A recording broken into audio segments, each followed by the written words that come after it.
Welcome back to clean news Rajasthan. चलिए देखते हैं राजस्थान की 15 फटाफट बड़ी खबरों को। भजनलाल सरकार की नई राजस्थान टाउनशिप पॉलिसी, सुविधाओं के साथ निवेश और रोजगार के द्वार खुलेंगे। विकसित राजस्थान 2047 के लक्ष्य की प्राप्ति में सुनियोजित नगरीय विकास की अहम भूमिका है।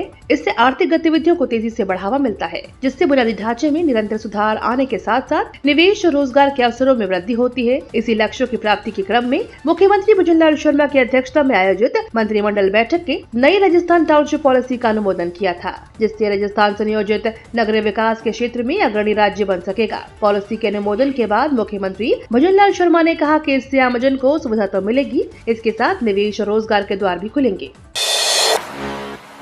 निकाय व पंचायत चुनाव की मांग को लेकर सड़कों पर उतरेगी कांग्रेस। अगले माह सभी जिलों में होंगे प्रदर्शन। प्रदेश में बिगड़ती कानून व्यवस्था और निकाय और पंचायत चुनाव की मांग को लेकर कांग्रेस अब सड़कों पर उतरेगी। अगस्त के पहले सप्ताह से इस मुद्दे को लेकर कांग्रेस सभी जिलों में विरोध प्रदर्शन करके सरकार पर दबाव बनाने का काम करेगी। कांग्रेस नेताओं का कहना है कि अगस्त के पहले सप्ताह से प्रत्येक जिलों में अलग अलग प्रदर्शन किए जाएंगे। निकाय और पंचायत चुनाव के मुद्दे पर प्रदर्शन करने को लेकर प्रदेश कांग्रेस ने सभी जिला अध्यक्षों और जिला प्रभारियों को निर्देश दिए गए हैं। प्रदेश कांग्रेस के अध्यक्ष गोविंद डोटासरा का कहना है, हमारे तमाम नेता लगातार इस मुद्दे को सभी मंचों से उठा रहे हैं, लेकिन सरकार हमारी मांग को अनसुना कर रही है। इसलिए अब हमें सड़कों पर उतरकर इस मुद्दे पर धरने प्रदर्शन करेंगे और सरकार पर दबाव बनाएंगे।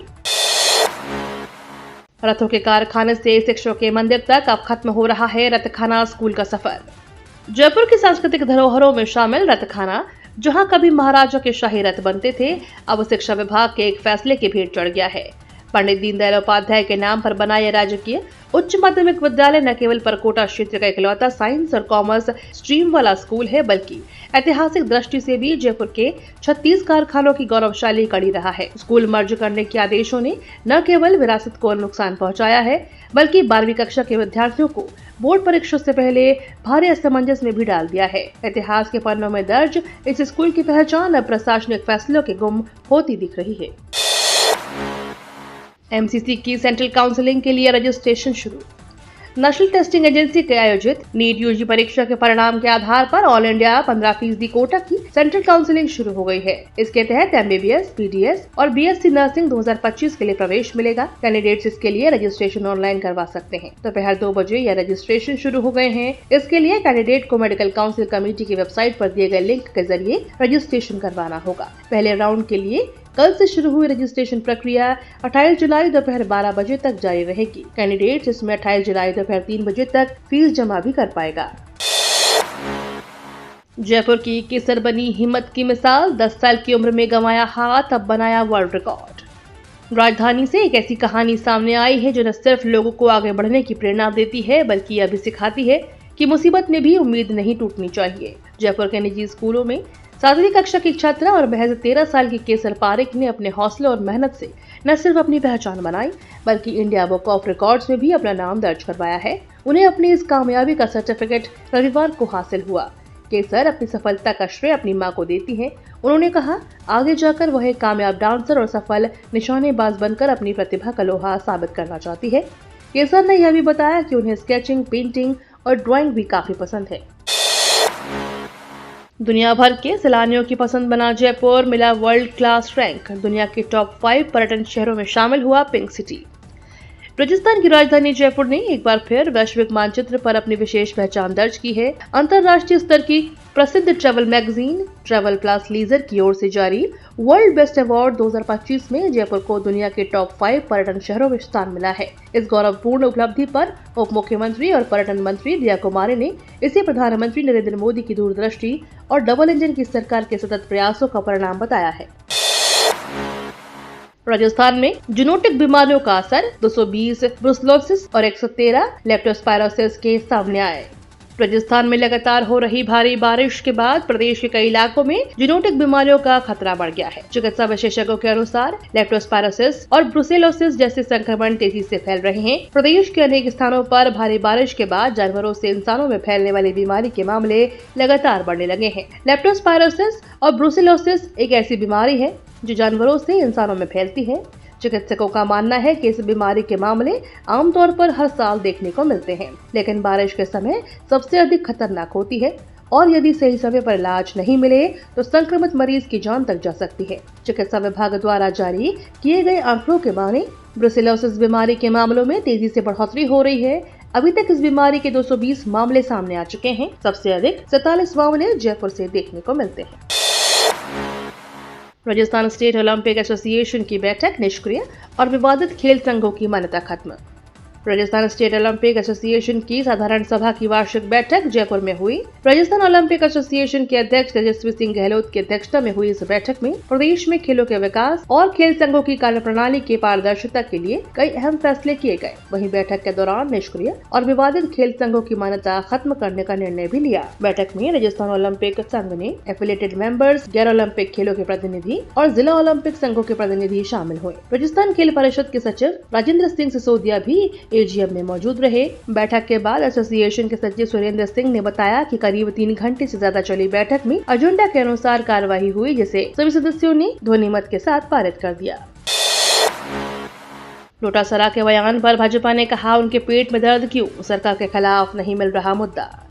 प्रदेश कांग्रेस अध्यक्ष गोविंद सिंह डोटासरा ने राष्ट्रीय स्वयंसेवक संघ पर बयान देकर प्रदेश के सियासी पारे को गरमा दिया है। डोटासरा ने मुख्यमंत्री और मंत्रियों के कार्यालय में आरएसएस के लोगों की तैनाती पर सवाल उठाकर नई बहस छोड़ दिया है। कांग्रेस के इस आरोपों पर अब भाजपा ने भी कड़े शब्दों में जवाब दिया है। सोमवार को भुजनलाल सरकार के संसदीय कार्य मंत्री जोगाराम पटेल और गृह राज्य मंत्री जवाहर सिंह बेढ़म ने पलटवार किया। पटेल ने कहा कि सरकार के खिलाफ कोई मुद्दा नहीं मिल रहा तो राष्ट्रवादी संगठन पर सवाल उठाने की ओछी राजनीति कर रहे हैं। बेढ़म ने कहा, मैं स्वयं सेवक हूँ, उनके पेट में दर्द क्यों। संसदीय कार्य मंत्री जोगाराम पटेल ने कहा कि किसी भी मंत्री परिषद के सदस्य की कार में कोई आरएसएस का हस्तक्षेप था, न है और न ही होगा। राजस्थान विश्वविद्यालय में छात्रों ने ली जल समाधि। 4 अगस्त को छात्र संघ चुनाव बहाली को लेकर विधानसभा का घेराव करेंगे छात्र संघ चुनाव की बहाली को लेकर 4 अगस्त को प्रदेश भर के युवा जयपुर में जुटेंगे और विधानसभा का घेराव करेंगे। छात्र संघ चुनाव को लेकर गठित ऑल राजस्थान छात्र संघ चुनाव संघर्ष समिति की ओर से सोमवार को राजस्थान विश्वविद्यालय में राज्य सरकार के खिलाफ आंदोलन को लेकर शंखनाद किया गया। इस दौरान कुछ छात्रों ने सद्बुद्धि यज्ञ भी किया, तो वहीं कुछ छात्रों ने विश्वविद्यालय कैंपस में ही स्थित संविधान पार्क के जलाशय में जल समाधि लेकर छात्र संघ चुनाव बहाल करने की मांग उठाई है। राजस्थान विश्वविद्यालय इन दिनों छात्र संघ चुनाव बहाल करने की मांग को लेकर शिक्षा के बजाय प्रदर्शनों का कैंपस बना हुआ है। सोमवार को संविधान पार्क के जलाशय में छात्र नेता आशीष महावर ने सहयोगी छात्रों के साथ मिलकर जल समाधि ली। मदन दिलावर निरीक्षण के दौरान हुए नाराज, लापरवाह अधिकारियों और कर्मचारियों को रिलीव करने के निर्देश। राजस्थान के शिक्षा मंत्री मदन दिलावर सोमवार को औचक निरीक्षण के दौरान काफी नाराज हो गए। शिक्षा मंत्री अधिकारियों और कर्मचारियों की लापरवाही से काफी नाराज हुए। वहीं नाराजगी के बाद लापरवाह अधिकारियों और कर्मचारियों पर कार्रवाई करने के निर्देश दिए। मदन दिलावर ने शिक्षा संकुल स्थित समग्र शिक्षा कार्यालय का औचक निरीक्षण कर लापरवाही बरतने वाले अधिकारियों और कर्मचारियों पर कड़ी नाराजगी जताई। निरीक्षण के दौरान मंत्री ने पूरे कार्यालय परिसर को लगभग सुनसान पाया। न तो अधिकारी अपने कक्षों में थे और न ही कर्मचारी अपनी सीटों पर मौजूद थे। नरेश मीणा नंगे पैर करेंगे जनक्रांति यात्रा, बोले चाहे पैरों में छाले पड़े या बदन की चमड़ी उतर जाए। समरावता में एसडीएम के साथ थप्पड़ कांड में 8 महीने जेल में रहने के बाद नरेश मीणा ने सोमवार को जनक्रांति यात्रा शुरू कर दी है। जनक्रांति यात्रा की शुरुआत करने से पहले नरेश मीणा ने एक जनसभा को संबोधित किया, जिसमें उन्होंने कहा कि यह राजनीतिक यात्रा नहीं बल्कि भ्रष्टाचार और अवैध कामों के खिलाफ एक मुहिम है। उनकी यह यात्रा देश के युवाओं और किसानों के लिए है। सोमवार यात्रा की शुरुआत के मौके पर नरेश मीणा ने कामखेड़ा बालाजी धाम पहुंचकर आशीर्वाद लिया और पूजा अर्चना के बाद अपनी जनक्रांति यात्रा की शुरुआत की।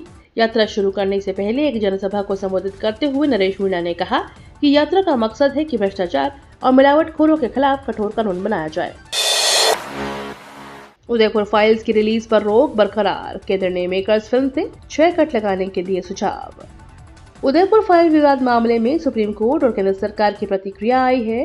केंद्र सरकार ने जहां सोमवार 21 जुलाई को विवादास्पद फिल्म में 6 कट लगाने के सुझाव दिए हैं, तो वहीं सुप्रीम कोर्ट ने फिल्म की रिलीज पर रोक बरकरार रखा है। केंद्र सरकार ने सोमवार को सर्वोच्च न्यायालय को सूचित किया कि उसने film Udaipur files Kanhaiyalal tailor murder में 6 कट लगाने का सुझाव दिया है। यह मामला न्यायमूर्ति सूर्यकांत और न्यायमूर्ति जॉयमल्ला बागची की पीठ के समक्ष सुनवाई के लिए आया। सरकार ऑपरेशन सिंदूर और पहलगाम पर लोकसभा में 16 घंटे की चर्चा के लिए सहमत। सरकार ने पहलगाम आतंकी हमले और ऑपरेशन सिंदूर पर लोकसभा में 16 घंटे की चर्चा कराने पर सोमवार को सहमति जताई और इस चर्चा की शुरुआत अगले सप्ताह हो सकती है। हालांकि विपक्ष ने इस बात पर जोर दिया कि चर्चा इसी सप्ताह शुरू होनी चाहिए। सरकार के रुख से अब संसद में गतिरोध के जल्द खत्म होने की संभावना है। कार्य मंत्रणा समिति की बैठक के सत्ता पक्ष के प्रतिनिधियों ने इस बात का उल्लेख किया कि प्रधानमंत्री मोदी इस सप्ताह विदेश यात्रा पर जा रहे हैं और सदन में उनकी उपस्थिति में चर्चा अगले सप्ताह संभव है। अब स्कूलों में लगेंगे सीसीटीवी कैमरे, होगी रियल टाइम रिकॉर्डिंग। सीबीएसई ने उठाया सख्त कदम।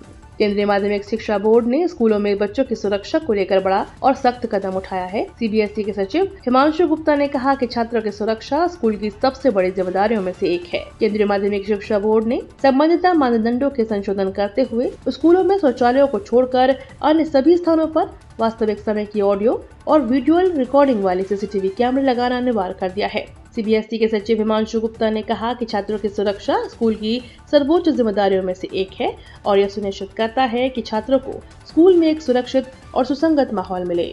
ये तो थी राजस्थान की बड़ी खबरें। रोजाना सबसे पहले अपडेट पाने के लिए क्लीन न्यूज राजस्थान को अभी सब्सक्राइब करें।